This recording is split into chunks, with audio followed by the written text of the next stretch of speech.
हवा हूँ हवा में बसंती हवा हूँ, सुनो बात मेरी अनोखी हवा हूँ।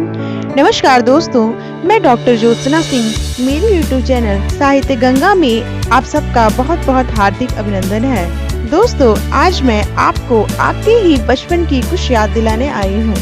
आपने अपने बचपन में बहुचर्चित कविता केदारनाथ अग्रवाल द्वारा रचित बसंती हवा को जरूर पढ़ा होगा।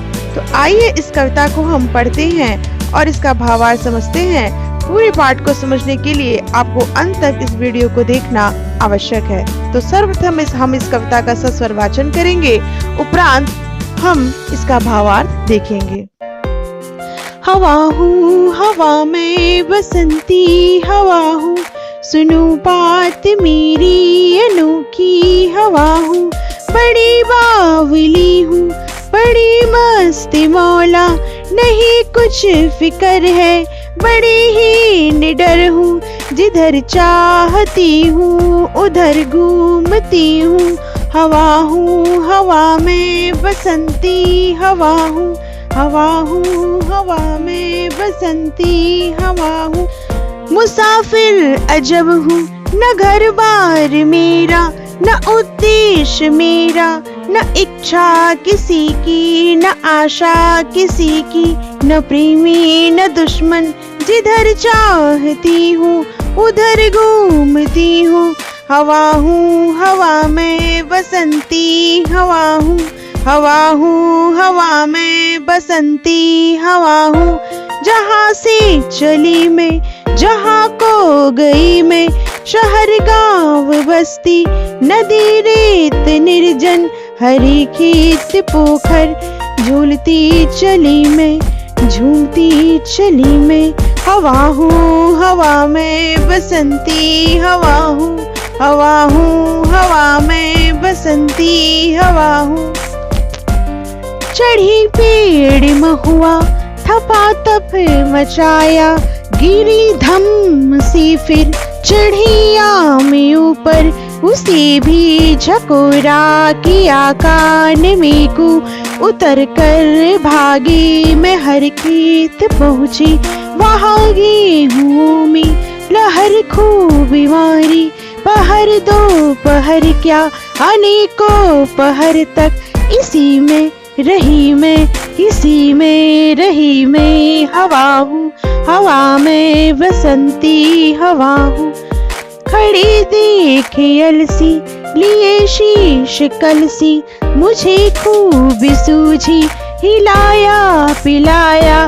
गिरी पर नकल सी इसी हार को पा, हिलाई न सरसों झुलाई न सरसों। हवा हूँ हवा में बसंती हवा हूँ, हवा हूँ हवा हूँ, हवा हूँ हवा हूँ। मुझे देखते ही अरहरी लजाई, बनाया मनाया न मानी उसे भी न छोड़ा। पथिक आ रहा था उसी पर ढकेला, हंसी जोर सी में हंसी जोर सी में। हंसी सब दिशाएं हंसी लहलहाते हरे खेत सारे, हंसी चमचमाती भरी धूप प्यारी। बसंती हवा में हंसी सृष्टि सारी, बसंती हवा में हंसी सृष्टि सारी। हवा हूँ हवा में बसंती हवा हूँ, हवा हूँ हवा में बसंती हवा हूँ, हवा हूँ हवा में बसंती हवा हूँ। तो दोस्तों, बसंती हवा के माध्यम से बसंत ऋतु ने मानवीकरण अलंकार की सहायता से बसंती हवा को बसंती हवा में बसंती हवा के प्रतीक के रूप में एक स्त्री ने अपने मदमस्त यौवन के अंदाज को इस प्रकार से आपके सामने व्यक्त किया है कि जब बसंत ऋतु में हवाएं चलती हैं तो वह बसंती स्त्री किस प्रकार मदमस्त होकर अपने आप में एक नृत्य जैसा माहौल पैदा कर देती है, जिसमें सभी जनों का मन अपने आप आकर्षित होता चला आता है, अर्थात खींचता चला जाता है। बसंती हवा कहती है, मैं हवा हूँ, हवा में बसंती हवा हूँ। यद्यपि मैं हवा हूँ, लेकिन हवाओं में मैं बसंत ऋतु की हवा हूँ। सुनो बात मेरी, अनोखी हवा हूँ। मेरी बात तो सुनो, मैं एक अनोखी बात कहने आई हूँ, क्योंकि मैं एक अनोखी हवा हूँ। अब देखो, मेरे आने से प्रकृति में कितने कितने परिवर्तन होते हैं। बड़ी बावली हूँ, बड़ी मस्त मौला, नहीं कुछ फिक्र है, बड़ी ही निडर हूँ। मैं बड़ी बावली हूँ। बावलापन उसे कहते हैं जब व्यक्ति अपने आप में खोया रहता है, उसे किसी की परवाह नहीं होती। बड़ी मस्त मौला, मैं खुद में मस्त रहने वाली हूँ, नहीं कुछ फिक्र है, मुझे किसी की फिक्र नहीं है, और बड़ी ही निडर हूँ। ना मैं किसी से डरती हूँ, क्योंकि मैं बहुत ही निडर हूँ। मैं जिधर चाहती हूँ उधर घूमती हूँ। क्यों? क्योंकि मैं हवा हूँ, हवा में बसंती हवा हूँ। मुसाफिर अजब हूँ, न घर बार मेरा, न उद्देश्य मेरा। वह बसंती युवती कहती है, वह हवा कहती है कि मैं अजब मुसाफिर हूँ, अर्थात मुझे नहीं पता, या न मेरा घर बार है, न मेरा कहीं जाने का उद्देश्य है, न मेरी कोई इच्छा है, न मेरी कोई आशा है, और न कोई मेरा प्रेमी है, न कोई मेरा दुश्मन है। मैं जिधर चाहती हूँ उधर घूमती हूँ। मैं अपने मन की हूँ। मैं हवा हूँ, और हवा में बसंती हवा हूँ। जहाँ से चली मैं, जहाँ को गई मैं जिधर चाहती जिधर भी चली, जिधर को गई। शहर गांव बस्ती, नदी रेत निर्जन, चाहे शहर हो, गांव हो, बस्ती हो, नदी हो, रेत अर्थात बालू हो, चाहे निर्जन सूनापन हो, कहीं सूना वन हो, हरी खेत पोखर, चाहे हरा खेत हो, चाहे हरे खेत के अतिरिक्त पोखर अर्थात पोखरा हो, झूलती चली मैं झूमती और झूलती चलती हूँ। क्यों? क्योंकि मैं हवा हूँ, और हवा में बसंती हवा हूँ। चढ़ी पेड़ महुआ, थपाथप मचाया, गिरी धम्म से फिर चढ़ी आम ऊपर।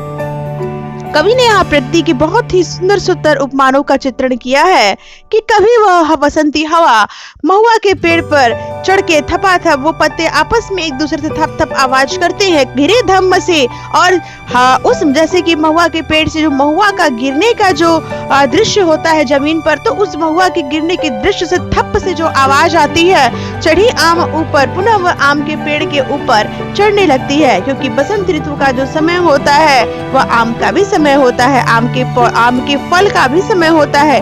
उसे भी झकोरा किया कान में कू, फिर पुनः उसी आम के पेड़ को झकोर देती है, और कि उसके कान में एक कू की आवाज आती है, कू की आवाज करती है उस पेड़ के कान में। उतर कर भागी मैं हरे खेत पहुंची, पुनः वहां से मैं हटती हूँ, और मैं कहाँ जाती हूँ? मैं हरे खेत में पहुंचती हूँ। वहां गेहूंओं में लहर खूब मारी, और पुनः गेहूं की जो खेती होती है उनमें ऐसी हवाओं का लहर मारती हूँ कि वे आपस में झूमने लगते हैं। पहर दो पहर क्या, अनेकों पहर तक, एक दो पहर तक नहीं, न जाने कितने भी पहर तक इसी में रही मैं पुनः उन्हीं गेहूं के खेतों में रहती हूँ। और क्यों? क्योंकि मैं हवा हूँ, हवा में बसंती हवा हूँ। खड़ी देख अलसी, लिए शीश कलसी, मुझे खूब सूझी, हिलाया पिलाया, गिरी पर न कलसी। अलसी का वहाँ पे जो पौधा होता है, मैं उसके शीश पे चढ़ती हूँ, और वह जब उसका शीश का जो दृश्य है वो हिलता है, कलश के समान जो उसकी आकार की रहती है, फिर मुझे कुछ मजाक सूझता है, मुझे कुछ उपहास सूझता है। फिर मैंने उसे हिलाया पिलाया, किसी भी प्रकार से जब उसमें कोई हलचल पैदा होती है तो गिरी पर न कलसी, पर वह गिरती नहीं है, क्योंकि मेरा उद्देश्य किसी को गिराना नहीं होता है। यहाँ बसंती हवा के माध्यम से कवि ने बसंती हवा के नैतिक उद्देश्यों का भी चित्रण किया है कि जब वह बसंती हवा अपने मदमस्त स्वभाव में कहीं घूमती है तो उस अपने स्वभाव के स्वरूप पर किसी का बुरा नहीं करती, वह किसी को नुकसान नहीं पहुंचाती। वह चाहे तो हवाओं का रुख करके पूरे के पूरे खेत को उजाड़ सकती है, लेकिन वह तो अपने ही मस्त है, वह दूसरों के सुख को देखकर उसमें सुखी होती है। आइए देखें आगे क्या कहते हैं। इसी हार को पा, हिलाई न सरसों, झुलाई न सरसों। फिर वह जब देखती है कि उससे वो कलसी नहीं गिरती है, तो वो अपने अंदर एक इसी हार को पा, वो उसे ऐसा फील होता है, ऐसा अनुभव होता है कि वो हार गई, लेकिन फिर भी हिलाई न सरसों झुलाई न सरसों, हवा हूँ हवा में बसंती हवा हूँ। वह सरसों के खेत को नहीं झुलाती, वह सरसों के खेत को नहीं डुलाती, क्योंकि सरसों का पौधा और भी मजबूत होता है अलसी से। इसलिए वह पुनः कहती है, हवा हूँ हवा में बसंती हवा हूँ। मुझे देखते ही अरहरी लजाई, बनाया मनाया न मानी न मानी। वो कहती है कि अरहर का जो खेत रहता है वह मुझे देखते लजा जाती है, वो सब कुछ आ जाती है कि देखो बसंती हवा आ रही है।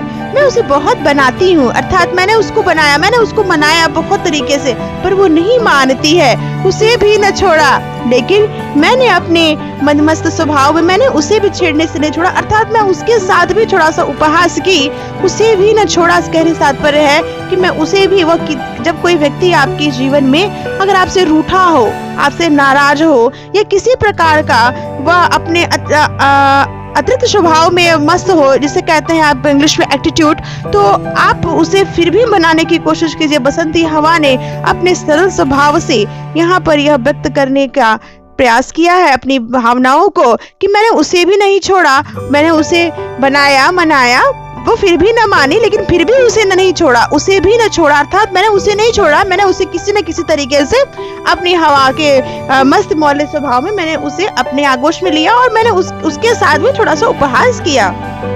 अब देखिए आगे क्या हो रहा है।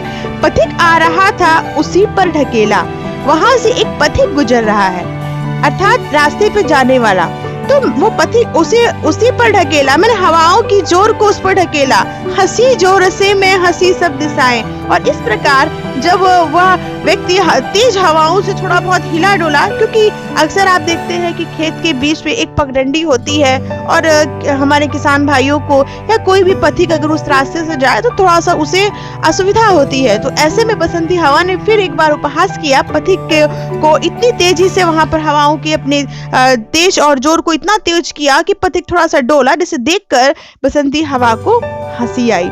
केवल बसंती हवा ने इस प्रकृति के सुंदर दृश्य का आनंद नहीं लिया, अपितु सभी दिशाएं भी हंसी, क्योंकि यहाँ कवि कहते हैं, हंसी जोर से मैं हंसी सब दिशाएं, हंसे लहलहाते हरे खेत सारे। और इस प्रकार से वह सारे हरे खेत भी हंसने लगे और हंसी चमचमाती भरी धूप प्यारी। जो धूप लोगों को गर्मी देती है, जो धूप लोगों को के शरीर को तप्त करती है, यहाँ बसंती हवा के मदमस्त मौले स्वभाव को देखकर वह धूप भी जो है वो भी प्यारी धूप, अर्थात वो मीठी धूप जो है वह भी हंस रही है। हंसी चमचमाती भरी धूप प्यारी, बसंती हवा में हंसी सृष्टि सारी। अर्थात जब बसंत ऋतु में उस बसंती हवा रूपी स्त्री ने, युवती ने जब अपने पूरे सौंदर्य अभिभूत स्वभाव से, अर्थात उसका ऐसा सौंदर्य है, उसका ऐसा स्वभाव है कि उसके स्वभाव में हर कोई उस वातावरण में हंसने लगता है, हर कोई अपने दुख दर्द को भुलाकर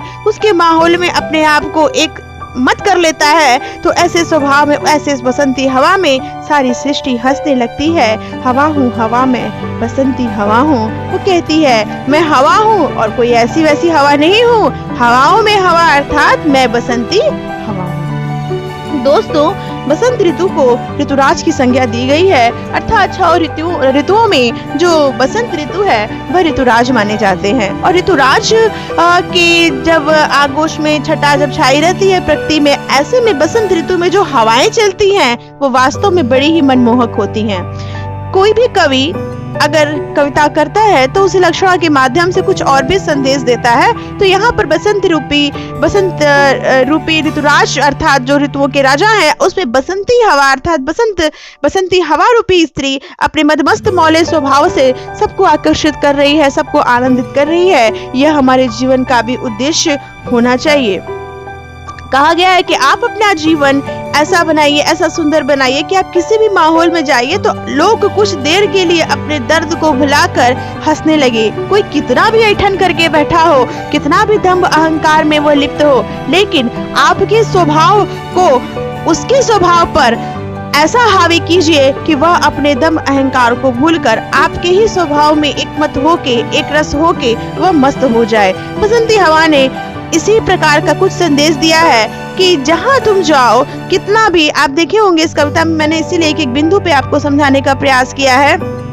बनाया मनाया न मानी न मानी, वो मैंने उसे बनाया, मैंने उसे समझाया, मैंने उसको कहा कि तुम खुश रहो, क्योंकि वहां पे यहाँ पर अरहरी लजाई, अरहरी के लजाने स्वभाव, कोई कितना भी संकुचित स्वभाव का हो, लेकिन अपना जीवन ऐसा गुलदस्ता हमें बनाना चाहिए कि हम कहीं भी पहुंचे, किसी भी माहौल में पहुंचे, किसी भी समाज में जाएं, तो हम वहां पे सुगंध फैलाएं, अपने स्वभाव से दूसरों के स्वभाव को, दूसरों के कठिन स्वभाव को, कटु स्वभाव को बदलने का प्रयास करें और हर संभव कोशिश करें कि हमारे होने से हमारे वातावरण में, समाज के वातावरण में, माहौल में एक परिवर्तन सा आए और लोग अपने दुख दर्द को भूलकर मस्त हो जाएं। क्योंकि आज जीवन में हर व्यक्ति अपने अपने जीवन में किसी न किसी प्रकार के कष्ट को झेल रहा है। तो बसंती हवा के रूप में कवि ने यह शिक्षा दी है कि आप भी किसी के भी जीवन में जाइए तो बसंती हवा के समान एक सुंदर सा उपमान अपने अंदर धारण कीजिए कि नहीं, मुझे भी अपने